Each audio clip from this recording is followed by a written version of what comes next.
Yeah, and it's devastating for Wout van Aert to go out on that note with a puncture on the most crucial sector of the race when the big attacks were happening. He was the one who placed the attack. He dared Van der Poel to come back across, who did it, went over the top, but then that just slowly leaking tyre of Wout van Aert has put paid to his chances to win this Roubaix.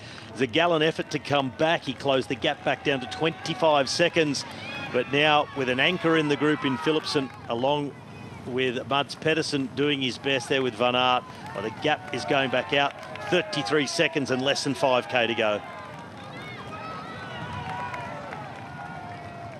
The meters tick by. The power output remains incredible.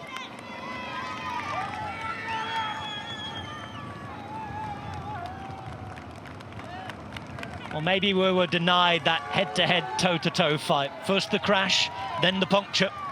Until then, it had been one of the Paris-Roubaix editions to remember. In terms of the record books, it will be, because it looks as though we are on course for quite a while now for the fastest ever Paris-Roubaix. It's going to have quite the winner. There'll be loads of talk about how he won it. Yes, we know that. That will come afterwards. Mathieu van der Poel, though, has put out the power. He's been aggressive. He has attacked all day long.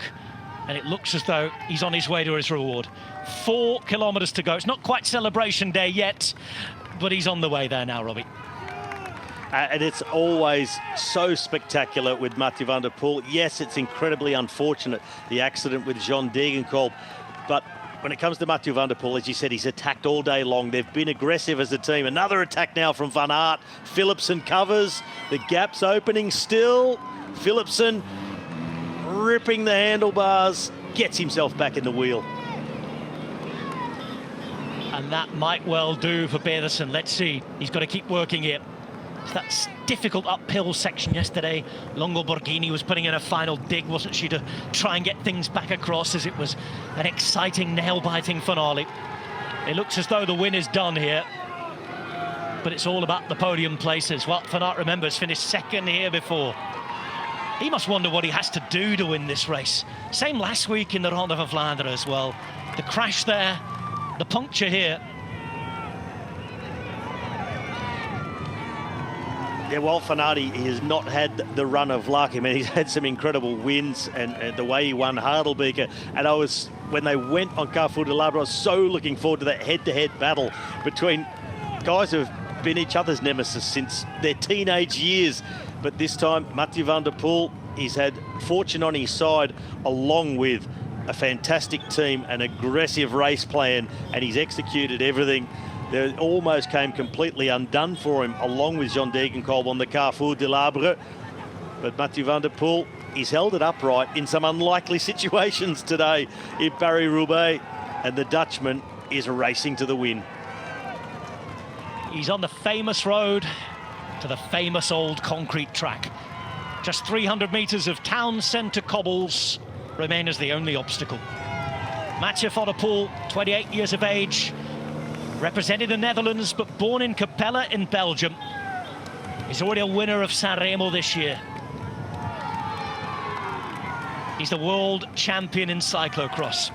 And he's about to join Roger de Vlaming as the only other world cyclocross champion to win Paris-Roubaix. He showed us those skills dodging all the barriers on one of those cobbled sectors there. He's had the power in his legs. It's been aggressive, it's been impressive.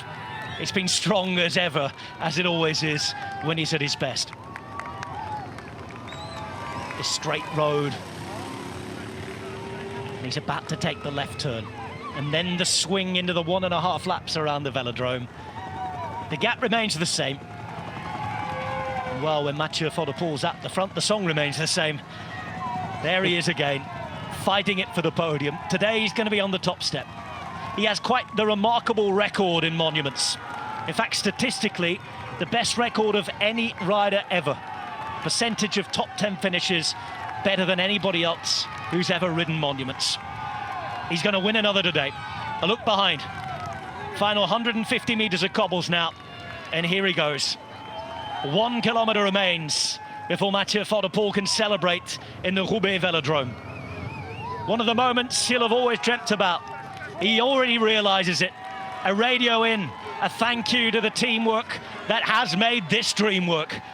I said earlier on that you dream big in cycling, and no dreams are more grand than those on Paris-Roubaix Day. There's the final right turn into the velodrome. 1.5 laps to go. The applause, the congratulations already begin. Van der Poel will look at the finish line and enjoy the moment he takes the bell here. He's done it. He knows it. It's the fastest ever edition of Paris-Roubaix, and Mathieu van der Poel is going to win it. Well, it may be a win for a Dutch rider, but for the French fans, they recognise his grandfather, Raymond Poulidor. He's the son of a Dutch father and a French mother. This is like a home win for the French in Roubaix. Officially, their 25-year wait will go on, but Van der Poel does have French blood flowing through those veins. He's been aggressive. He's been excellent. It's been a typical Mathieu van der Poel show. And from just missing out into the Ronde, Mathieu van der Poel is going to reign in Roubaix. The realisation of what he's done. Van der Poel sits up and wins. Phillips, his teammate, celebrates.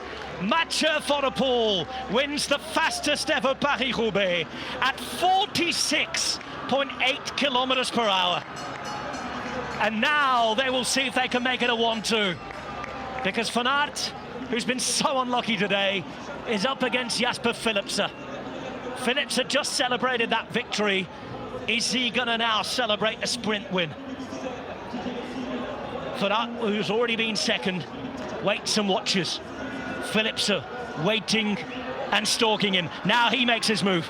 The Belgian hits the front. And look at Jasper Philipsen go. Philipsen goes away. Philipsen still there in front of Van Aert. And that is the way it'll go at the finish line. It's a 1-2 for Alpecin de Koning. A demonstration on the day. And Mathieu van der Poel, the winner of Paris-Roubaix, in front of his teammate Jasper Philipsen. Bad luck for Van Aert. Heartbroken for Degenkolb. Time to celebrate for Mathieu van der Poel. From the Ronde twice to San Remo as well. He's now a winner of a third different monument. And after Jumbo-Visma pulled off the master plan throughout the spring, they have struggled to bring it home in the two cobbled monuments. And it's Alpecin de Koning.